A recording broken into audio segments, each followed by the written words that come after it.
Welcome back to our channel.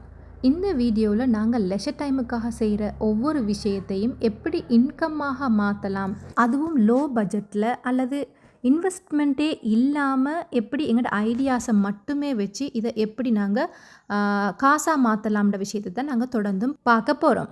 எங்களில் பலருமே ஒரு தொழில் செய்யக்கூடியவங்களாக இருப்போம்.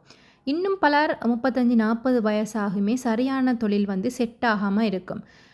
இன்னும் சிலர் எடுத்துக்கொண்டோம்னு சொன்னால் அவங்க ஏதாவது நோய்வாய்ப்பட்டிருக்கலாம். இதனால் டாக்டர் நீங்கள் ஏதாவது லெஷர் டைம் அல்லது ஹாபீஸ் ஏதாவது செய்யணுமென்று சஜஷன் பண்ணியிருப்பாங்க.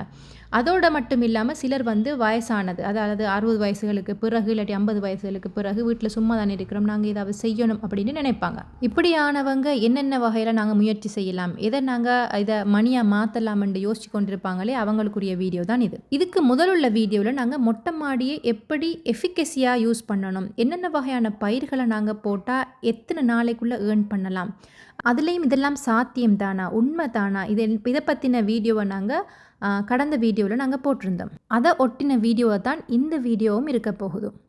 ஸோ அதுக்கான லிங்க்கை நாங்கள் டிஸ்கிரிப்ஷன் பாக்ஸில் போட்டிருக்கிறோம். இதுதான் ஃபஸ்ட் டைமாக நீங்கள் எங்களோட சேனலை பார்க்குறீங்கன்னு சொன்னால் கட்டாயமாக சப்ஸ்கிரைப் பண்ணுங்கள். அப்போ தான் நாங்கள் போடக்கூடிய தொடர்ந்து இது சம்பந்தமான வீடியோக்கள் நீங்கள் அதை பார்க்கக்கூடியதாக இருக்கும். பொதுவாக எல்லாருமே தனக்கு பிடித்த விஷயங்களுக்கு நாங்கள் டைம் இல்லாட்டியும் அதுக்குன்னு நாங்கள் எடுத்து ஒதுக்குவோம். இதையே நாங்கள் உடற்பயிற்சி செய்யுங்க, ஜிம்முக்கு போங்க, இதை கொஞ்சம் பாருங்கன்னு சொன்னால் நாங்கள் அதுக்கு டைம் கொடுக்க மாட்டோம். இதுதான் யதார்த்தமான உண்மை. இந்த லெஷர் டைமை நாங்கள் ஒரு இன்கம் சோர்ஸாக மாற்றினா நாங்கள் இன்ட்ரெஸ்டாக என்ன நடந்தாலும் இதை செஞ்சு கொண்டு தான் நாங்கள் போக போகிறோம். எங்களோட வீட்டு மொட்டை மாடியில் நாங்கள் மைக்ரோ கிரீன்ஸாக இருக்கலாம், கீரை வகையாக இருக்கலாம், என்னென்ன வகையான கீரைகளை பயிரிடலாம்ன்றதை நாங்கள் போன வீடியோவில் பார்த்துருந்தோம். அதில் தொடர்ச்சி தான் இதுவாக இருக்குது. ஸோ அந்த வகையில் இன்றைக்கு நாங்கள் பார்க்க இருக்கிறது இந்த கீரையைத்தான். இதைத்தான் எங்களுக்கு தெரியும் தானே, இது மணித்தக்காளி. இதுக்கேன் இவ்வளோ மரியாதைன்னு நீங்கள் யோசிக்கலாம். இதில் மகிமையை நீங்கள் விளங்குவீங்களாக இருந்தால் வீட்டில் ஒவ்வொரு ரூம்லேயும் நீங்கள் இதை வச்சுக்கொள்ளுவீங்க. அதாவது இந்த காலத்தை பொறுத்த மட்டும் இள வயதில் கொலஸ்ட்ராலால் பாதிக்கப்படுறவங்க அதிகரித்து கொண்டு தான் வர்றாங்க. இதுக்காக செக் பண்ண போகிற நீங்கள் டாக்டர்ஸ் 2 நாளைக்கு ஒருக்கா 3 நாளைக்கு ஒருக்கா கொலஸ்ட்ரால் ரிப்போர்ட் எடுங்கன்ட்டு ஒரு நாளும் சொல்ல மாட்டாங்க. ஒன்று 3 மந்த்துக்கு ஒருக்கா எடுக்கிறதாக இருக்கும், அல்லது 6 மந்த்துக்கு ஒருக்கா எடுக்கிறதாகத்தான் இருக்கும். ஸோ இந்த மணித்தக்காளி கீரையை வாரத்தில் 2 முறைன்னு சொல்லி 3 மாதத்துக்கு நீங்கள் உங்களோட சாப்பாடோட சேர்த்து இதனை சேர்த்துக்கொள்ளலாம். எல்லா ட்ரீட்மெண்ட்டையும் விட்டுட்டு இதை செய்ய சொல்கிறீங்களான்னு கேட்டால் இல்லை. நீங்கள் ட்ரீட்மெண்ட்டாக செய்யுங்க, அதோடு சேர்த்து இதையும் எக்ஸ்ட்ரா செய்ய போகிறீங்க. இதில் வரக்கூடிய ரிசல்ட்ஸ் என்னவாக இருக்குன்றதை கட்டாயமாக எனக்கு கமெண்ட் பண்ணுங்கள். ஏன் நான் இதை சொல்கிறேன்னு சொன்னால், கொலஸ்ட்ராலுக்கும் எங்களோட லிவர் ஃபங்க்ஷனுக்கும் நிறையவே கனெக்ஷன் இருக்குது. என்ன டாக்டர் மாதிரி பேசுகிறீங்கன்னு யோசிக்கலாம். இது சயின்டிஃபிக் ஆர்டிக்கலோட அடிப்படையில் ஸ்டடி பண்ணதுக்கு பிறகு தான் இந்த இன்ஃபர்மேஷனை நான் உங்களுக்கு தரேன். அது மட்டும் இல்லாமல் பித்தப்பையில் சிலருக்கு கல் இருக்கும். இந்த கல் ஸ்கேன் பண்ணுறத மூலமாக தான் நாங்கள் அறிஞ்சு கொள்ளலாம். இந்த ஸ்கேன் பண்ணுற நேரமும் கூட இந்த பித்தக்கல்லோட ஷேப், சைஸ் எல்லாமே ஒவ்வொரு ஸ்கேனுக்கு ஏற்ற மாதிரி டிஃப்ரெண்ட் ஆகும். இப்போ இது ஒரு கட்டத்துக்கு மேலே போகும் பொழுது குத்து வலி எடுக்கிற நேரம் டாக்டர்ஸால் ப்ரிஸ்கிரைப் பண்ணப்படுவீங்க. இதை சர்ஜரி பண்ணி பித்தப்பையை அகற்றிடணும்னு ஒரு விஷயம். எங்களோட உடம்புல ஏதோ ஒரு பாகத்தை அகற்றினா அதை நாங்கள் திருப்ப மீள பெற முடியாது. எனவே இப்படியான சர்ஜரிக்கு காத்திருக்கிறவங்க கூட இதை ஒரு 3 மாதம் செஞ்சு பார்க்கலாம். அது மட்டும் இல்லாமல் டயபெட்டிக்குக்கும் இந்த லிவர் ஃபங்க்ஷனுக்குமே நிறைய கனெக்ஷனும் உண்டு. இது கூட நீங்கள் HbA1c என்ற ஒரு டெஸ்ட்டை ஒவ்வொரு 3 மாதத்துக்கு ஒருக்கா நீங்கள் பார்ப்பீங்க. இப்படியானவங்க கூட 3 மாதத்துக்கு நான் சொன்ன மாதிரி இந்த கீரையை யூஸ் பண்ணி வர நேரம் வரப்போகிற ரிசல்ட்ஸை நீங்கள் கமெண்ட் பாக்ஸில் போட்டு விட்டுருங்க. ஸோ இந்த ரீசனுக்காகத்தான் இந்த மணித்தக்காளியை வளர்க்குறதுக்கு ஸ்டார்ட் பண்ணது. இப்போ இந்த வகையான தேவைகள் உள்ளவங்க அப்பார்ட்மெண்ட்டில் இருக்கலாம், இல்லாட்டி வீட்டில் இடம் இல்லாதவங்களாக இருக்கலாம். இப்படியானவங்களுக்கு நீங்கள் வீட்டில் இருந்தவாறே ஆர்கானிக் முறையில் இதை சப்ளை பண்ணலாம். இதுக்குரிய டிமாண்ட் எப்போவுமே இருந்து கொண்டே இருக்கும். அடுத்ததாக இதை எப்படி நாங்கள் மொட்டை மாடியிலேயே செய்து கொள்ளலாம்ன்றதை பார்க்க போகிறோம்.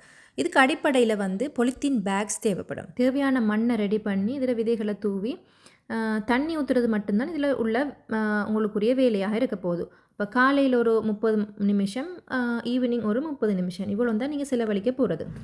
15 நாளில் இருந்து 20 நாளைக்குள்ளே இது எங்களுக்கு தேவையான அளவு உயரத்துக்கு இது வளர்ந்துடும். ஒரு நாள் 2 தரம் தண்ணி ஊற்றணும்னு எந்த அவசியமும் இல்லை. 2 நாளைக்கு ஒருக்கா தண்ணி ஊற்றினாலே இதுக்கு போதுமாக இருக்கும். இதில் மண்ணுக்கு பதிலாக நீங்கள் கொக்கோ பீட்டை செலக்ட் பண்ணுவீங்களாக இருந்தால் அந்த இதில் ஸ்ப்ரே பண்ணி விட்டாலும் போதும். நீங்கள் தண்ணியே ஊற்றணும்னு எந்த அவசியமும் இல்லை.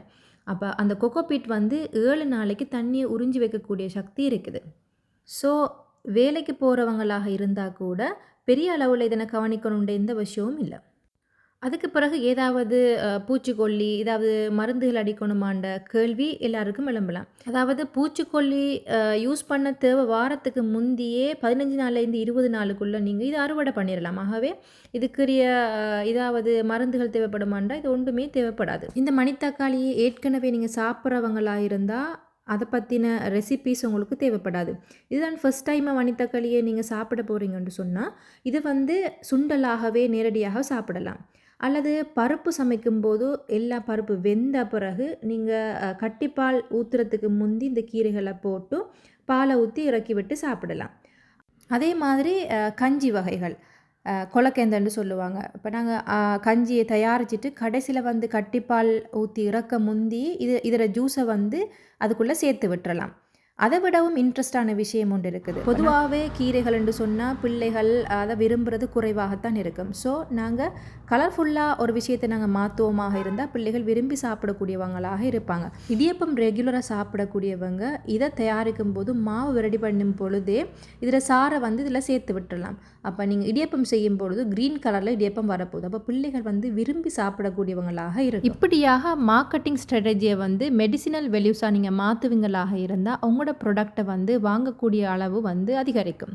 இப்போ இந்த மணித்தக்காளி கீரையை வந்து நேரடியாகவே நீங்கள் கீரையாகவும் மார்க்கெட்டில் வந்து சேல் பண்ணலாம். அதாவது சூப்பர் மார்க்கெட்டாக இருக்கலாம், பக்கத்தில் உள்ள உங்களுக்கு க்ரோசரியாக இருக்கலாம், அப்படி எல்லா இடத்துக்கும் நீங்கள் கீரையாகவும் போடலாம். அல்லது நீங்கள் இது மைக்ரோ க்ரீன்ஸாக மாற்றி வேல்யூவேட்டட் ப்ராடக்டாக மாற்றியும் நீங்கள் செல் பண்ணலாம். இதை வாங்குறதுக்கு ஃபிட்னஸ் சென்டர், யோகா சென்டர் இதெல்லாம் தாராளமாக இதுக்கு வெயிட் பண்ணி கொண்டு இருப்பாங்க. மைக்ரோ க்ரீன் என்ற கன்செப்ட் வந்து இப்போ வேர்ல்டு வைடில் வந்து ட்ரெண்டிங்னு சொல்லலாம். அதாவது ஃபிட்னஸ் என்ற ஒரு கன்செப்ட் வந்ததுக்கு பிறகு இது வந்து மிச்சம் ஒரு ட்ரெண்டிங்கில் போய்கொண்டு இருக்குது. ஆகவே மைக்ரோ க்ரீன்ஸ் போடாத சலட்ஸ் இப்போ இல்லைன்னு சொல்லலாம். ஸோ இதுக்கான டிமாண்ட் எப்போவும் இருக்கும். அல்லது இதை வந்து ட்ரை ப்ராடக்டாக மாற்றி நீங்கள் இதை வந்து செல் பண்ணலாம். அதாவது நீங்கள் அப்ரோட்டுக்கு அனுப்புகிறாலும் வேறு வெளிநாடுகளில் இந்த உங்களோட கஸ்டமர்ஸை பிடிச்சு கொள்ளணும்னு சொன்னால் நீங்கள் ட்ரை ப்ராடக்டாக மாற்றி பவுடர் ஃபார்மாக இருக்கலாம், அல்லது அதில் காயாக இருக்கலாம். இது வேல்யூவேட்டட் ப்ராடக்டாக நீங்கள் மாற்றுவீங்களாக இருந்தால் இதில் வந்து சேல்ஸுமே நல்லா இருக்கும். அது மட்டும் இல்லாமல் ஆயுர்வேத ஷாப்ஸ் இங்கேயுமே நீங்கள் ட்ரை ஆகப்பட்ட கீரைகள் அதை வந்து சேல் பண்ணவும் உங்களுக்கு அதுக்குரிய அரேஞ்ச்மெண்ட்டும் கூட இருக்குது. ஸோ நாங்கள் செய்ய இருக்கிற ஒரே ஒரு வேலை முயற்சி செய்கிறது மட்டும்தான். ஸோ வாய்ப்புகள்ன்றது உலகத்தில் பரவியே இருக்குது. அப்போ நாங்கள் என்ன வகையில் இந்த சேல்ஸ் பண்ண போகிறோம், இந்த பிஸ்னஸை நாங்கள் எப்படி செய்ய போகிறோம்ன்றது எங்களோட ஸ்கில்ல மட்டுமே தங்கி இருக்குது. ஸோ நீங்களும் உங்களோட லெஷர் டைமை வந்து இன்கம் சோர்ஸாக மாற்றலாம்.